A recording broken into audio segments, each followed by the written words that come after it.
آئیے معلوم کریں کہ مشترکہ خاندان سے اور کون کون سے فوائد ہیں۔ خاندان کے معمر افراد بچوں کی دیکھ بھال کیا کرتے تھے۔ بچوں کو کہانیاں سنانا اور کئی نئی باتوں سے واقف کروانا ان کا مشغلہ ہوا کرتا تھا، اور گھر کے سب افراد مل جل کر کھانا کھاتے تھے۔ اس طرح خاندان کے تمام لوگ مختلف کاموں میں ایک دوسرے کی مدد کرتے ہوئے مل جل کر زندگی بسر کرتے تھے۔ رفتہ رفتہ خاندانوں میں کئی تبدیلیاں واقع ہوئی ہیں۔ ملازمت کے سلسلے میں دیگر مقامات پر منتقل ہونا، جائیدادوں کی تقسیم، رہنے کے لیے مناسب مکان کی سہولت نہ ہونے جیسی مختلف وجوہات کی بنا پر مشترکہ خاندان تقسیم ہو کر انفرادی خاندان میں تبدیل ہو گئے ہیں۔ تو بتائیے کہ ماضی میں آپ کا خاندان کس طرح کا تھا اور اب کیسا ہے؟ آپ کا خاندان مشترکہ خاندان ہے یا انفرادی؟ آپ کی نظر میں کون سا خاندان بہتر ہے اور کیوں؟ تو پیارے بچوں، یہاں پر یہ بات بتلائی جا رہی ہے کہ تمام جو افراد خاندان کے مل جل کر رہا کرتے تھے ان سے فائدے کیا تھے، جیسا کہ گھر میں ضعیف افراد ہونا، بڑوں کا ہونا بہت ہی رحمت کا باعث ہے، کیونکہ پیارے بچوں جو بڑے ہوتے ہیں ان کی وجہ سے پیارے نبی صلی اللہ علیہ وسلم کی حدیث بھی ہے۔ اگر ہم اسلامی طریقے سے اس کو دیکھیں گے تو پیارے نبی صلی اللہ علیہ وسلم کا فرمان ہے کہ ضعیفوں جو ہوتے ہیں، گھر کے جو بڑے افراد ہوتے ہیں، ان کی وجہ سے گھر میں خیر و برکت ہوتی ہے، ان کی وجہ سے گھر میں جو رزق آتا ہے ان کی وجہ سے ہی آتا ہے۔ تو پیارے بچوں، اور یہاں پر سبق میں دیکھیے وہ لوگ یعنی جو ضعیف ہوتے ہیں، بڑے ہوتے ہیں، وہ کئی ایسی باتیں بتاتے ہیں جو ہمیں نامعلوم ہو، اور کئی ایسی کہانیاں سناتے ہیں جو ہمیں نامعلوم ہو۔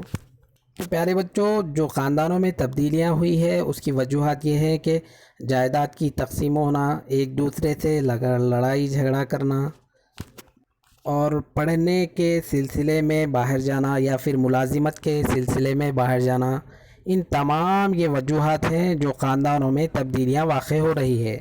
تو پیارے بچوں، آپ کا جو خاندان ہے کس طریقے کا ہے؟ مشترکہ ہے یا پھر انفرادی؟ تو پیارے بچوں، آپ اپنے بڑوں سے معلوم کریں کہ پچھلے زمانے میں آپ کا خاندان کیسا تھا، مشترکہ تھا یا پھر انفرادی؟ اور بچوں، آپ کو مشترکہ خاندان پسند ہے یا پھر انفرادی؟ تو پیارے بچوں، ہم یہیں پر یہ ویڈیو سماعت کرتے ہیں۔ ہم اگلی ویڈیو میں